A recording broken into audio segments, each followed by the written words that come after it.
Hello, everyone, and welcome to the Training Method Podcast.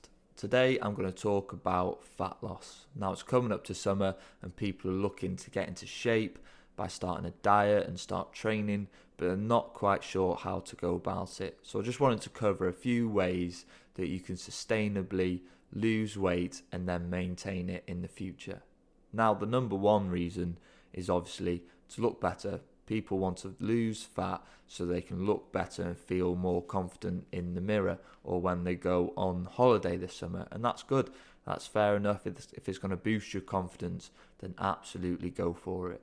But there are some much more serious health risks when it comes to being overweight. There's, cardiovascular diseases, sleep apnea, type 2 diabetes, joint problems such as arthritis, and mental health issues. The list is endless, really. So it's important for us to get ahead of these and stay in a normal body fat percentage range.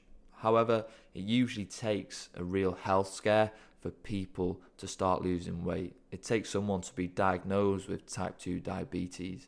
It takes someone to experience real pain through arthritis or start developing cardiovascular diseases. Unfortunately, people need that kick to start losing weight. People are letting themselves go too far where it's already had such a detrimental effect on their health that it's close to being irreversible. So we need to make sure we're getting ahead of the game. Now, a normal body fat percentage range for men is around 10 to 20%. And for women, 20 to 30%. If you can stay within that range for as long as you live, that you will be doing a lot to help you live a healthy life and improve your quality of life in the future. Of course, when you get older, those ranges do shift up a little bit, but generally you want to keep it around that range. Now, going below that, being underweight can also have some serious effects, and that's for another future podcast. But it's important to make sure you're not also going below. The less fat you have doesn't necessarily mean the healthier you are. Okay, try to stick to those normal body fat percentage. Now, how do we know how fat we are? The best way really would be to jump on a DEXA scanner, but we've not all got access to them. You can use skin fold calipers, but I get that a lot of people don't want to do that. It's probably, you'd have to go into your local gym or buy some online. But then it gets a little bit tricky.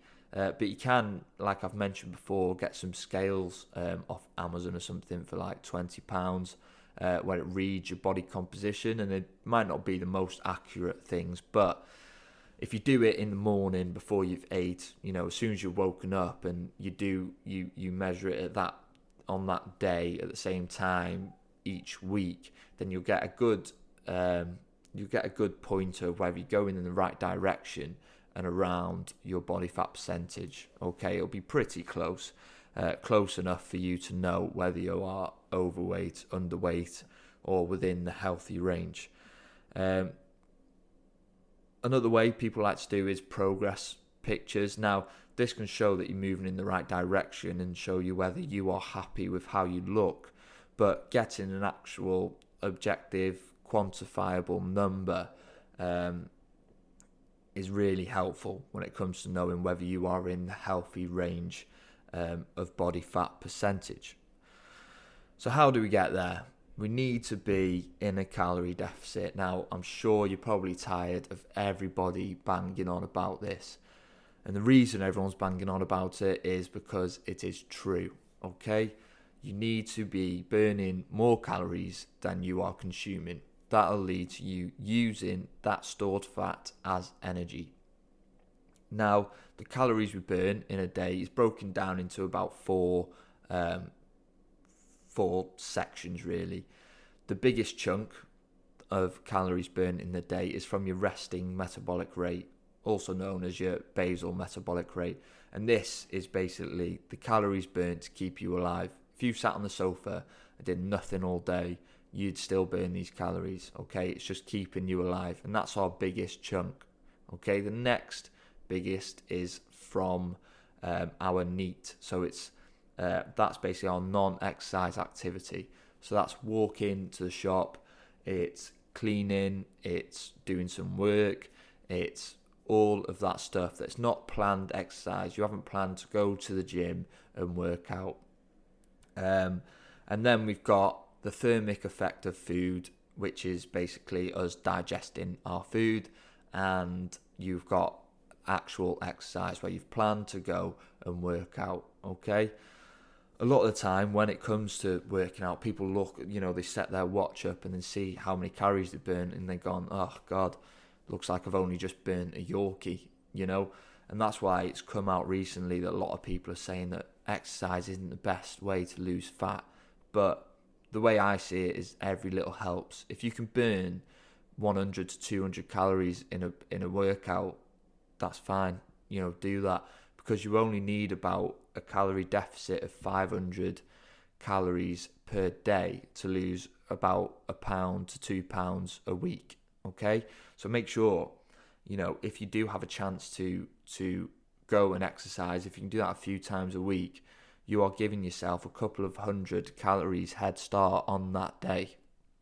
And then when you do fall, because a lot of people do, collapse and do have a Yorkie or a Mars bar or whatever they like, it's not so bad. You've exercised, you've trained. This is why it's important to also be active, especially if you've got a sedentary job where you're sitting down a lot of the day. You need to make sure you're getting up and walking around. Maybe, the classic one that people say is park a little bit further away, so you've got to walk that little bit further into work. Things like that, they do add up. And it's when you get home, making sure you're not just sitting on the sofa watching telly, you're getting up, pottering around, doing a few bits. I can't emphasize the importance of your NEAT, so your non-exercise activity. Like I said, it's the second biggest chunk of our calories burnt, and too many people are spending too much time sitting down, not moving around. Okay, so hit 8 to 10,000 steps per day. Make sure you're standing up. You get standing desks nowadays. That helps. People say sitting is the new smoking. Obviously, it's not that bad, but you need to make sure you're getting up on your feet as much as you possibly can. Now,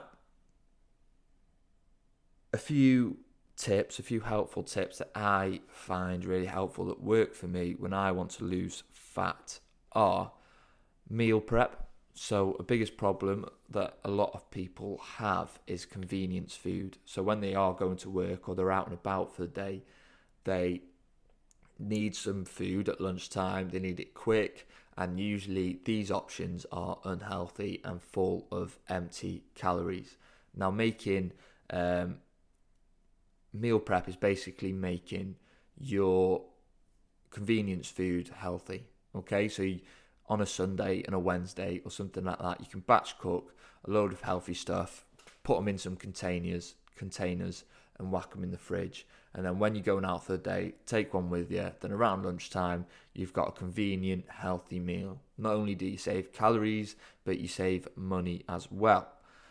Portion sizes is the second one. So for me personally, taking the edge off of portion sizes and not sitting there until I'm absolutely stuffed saves me so many calories in the day.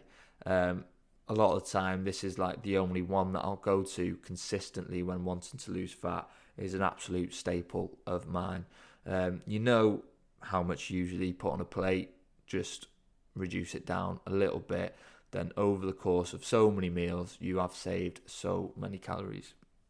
And the third one, as I mentioned before, your NEAT. Getting up, moving around regularly throughout the day, you will burn so many more calories than you even realise. So there are my top ones that I use for burning fat. Now, there's so many, fads out there and stuff like that where, intermittent fasting, slimming world, all that jazz. And they're called fads because, people promote it as some quick, easy way to lose weight. But if it gets you there, it gets you there. If you enjoy intermittent fasting, that's fine. Go for it. If you enjoy Slimming World and it works for you, go for it. But just be aware of how it can lead to, detrimental effects. So take Slimming World. It's successful because it works. It gets you to that point of losing weight. But when you get there, you need to know how to maintain it. When you get to a more normal, healthy range, you need to maintain it, because Slimming World is built to lose and lose and lose and lose and lose. Okay? If you do that for too long, you're going to crash. Yeah? So coming on and off Slimming World may be a good idea for you to then lose weight, maintain, lose weight, maintain in a series, to periodize it, to make sure you are not just falling off the wagon and putting on all that weight again. So that's an example, but I do understand how some intermittent fasting and keto diets can lead to other health benefits if you have diseases, but obviously we're talking about fat loss today. So you want whatever way you choose, whatever way of dieting you choose, just make sure it's sustainable for you. Make sure you can do it. If you feel like you need breakfast in the morning to function in the day, then intermittent fasting is probably not for you. You're not gonna keep it going. If you enjoy carbs, then keto's not for you. You're not gonna keep going. These you need to realize what is best for you in order to make it sustainable. Okay. So yeah, there are a few tips on how you can lose fat, why you'd want to lose fat. A couple of the headline points. Watch your portion sizes. Keep moving throughout the day as much as you can. Meal prep. Hit around 8,000 to 10,000 steps per day. Make sure it's sustainable. You want a calorie deficit of around 500 calories per day. And whatever gets you there, gets you there. Okay? And make sure when you are there, you learn how to maintain it. Okay? You don't just put it all back on. So follow along and share this with your friends, and I'll see you very soon for the next episode.